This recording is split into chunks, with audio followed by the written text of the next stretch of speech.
po, tatanong lang po kami sana. Saan po ba kayo nakatira sa Mindanao? Sa City Tabela, Tampalan, Malamang. Sige po. Tapos, ano pong kabuhayan niyo po doon? Sa laot. Sa Black po. Tapos, ba't po kayo napunta dito sa Parañaque? Tuwan. Umalis kami doon matagal na. Sobra na kami 10 taon dito. Kasi akong balo namatay doon. Na naganap buhay sa laot. Natay. Gusto namin ng mga babae mabuhay kahit walang ganap. Kaya punta kami sa Manila. Sige po. Tapos, matanong lang po kung ano po yung inaasahan niyo po dito nung lumipat po kayo dito sa Parañaque.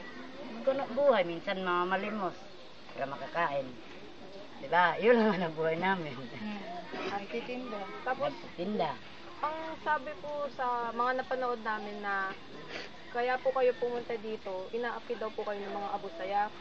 Sa bagay, kaya namatay yung mga asawa. Sa laod yun. Tapos, matanong lang po kung ano pong ginagawa ng mga abusayaf sa inyo. Sa mga lalaki lang sa laod, pero kung sa mga sabayan, wala rin. Natatakot po ba kayo sa kanila? Siyempre, tangan, gusto namin mabuhay. Tapos, nung nasa Mindanao kayo, anong pagkakakalala niyo po dito sa mga Tagalulong? Tagal na kami dito sa tabi-tabi, muna sa tabi-tabi. Barat, tapos kahit saan na lang matulog. Meron po ba kayong may kukwento na pagpunta niyo po dito sa Luzon? Yung simula po dun sa tirahan niyo, may makakwento po ba kayo yung paglalakbay niyo po papunta dito sa Luzon? Yung Kwento. aalis namin doon sa Mindanao. Apo, Barko. barko po. Mura pa yung dati yung pamasahe. Kasi 550 lang. Kung anong year sila punta dito.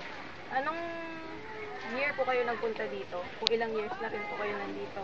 Yung si Ana Rose, 3 buwan lang. Ano na? 19 years. Oh, sa Tanggol pa yun si Ana Rose. Kasi 3 buwan lang yun. Dito na kami sa Manila. 19 years na. 19 years na po. Sa pong katanungan, nung nakapag ano po kayo? Malimos na po kayo sa mga... Oo, nakapagpalibos na ako.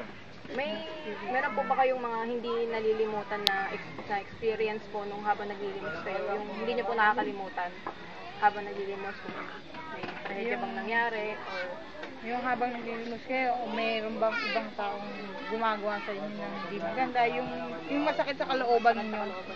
Yung dati din sa amin, pero dito, tahimik din. tahimik naman po. Tapos, nagugustuhan niyo po ba yung ginagawa niyo yung paglilimos po? Minsan na malimos, minsan hindi. Pero karamihan lang, naganap buhay. Nagtitinda ganito. Kasi ito binili namin, 10 piso. Tapos, tinitinda namin, 30, 40. Yung hanap buhay namin. Tapos, saan po napupunta yung mga kinikita niyo po? Pagkain, sa bayad ng bahay, kung may magkasakit sa mga anak, pag-hospital. Nung buhay po yung mga magulang niyo, saan po sila, ano po yung trabaho po nila? Yung tatay ko namatay na, yung nanay ko matanda na. May mga kapatid po ba kayo? Meron, yun sa kanila. Nakapag-aral rin po ba? Wala, mga anak lang. Mga anak lang po. Tapos, ano pong ugali yung mga nakikita niyo po dito sa Luzon, yung mga tao po? Mabait naman sila, mabait naman. Tumutulong naman sa amin kung may nagkasakit. Sila naman tumutulong. Kahit kukuha lang mga tricycle, taxi. Tapos, kung ikaw po tatanungin, gusto mo po bang bumalik sa Mindanao? Ay, hindi na. Bakit po? Wala naman ako uwian. Wala naman ako kamag-anak doon. Dito na lahat. Nandito na rin po lahat. Opo. Sige, yun lang po yung tatanong ko po. Sige po. Salamat po. Thank you po. Sige po. Magalaw ka, Tandol. Salamat na. Thank you. Ikaw naman. Sama na din po namin. Bigil. Barbs, hindi natin sila bibigyan. Bibigyan pa po ba namin? Pwede po kayo. Barbs, Ah. Yan, bigyan mo nila. Biscuit, o kaya ano. Ano po yung ano lang, direct mo na pagkain mo na kasi ang pera. Kainin man nila yan o hindi problema nila yan.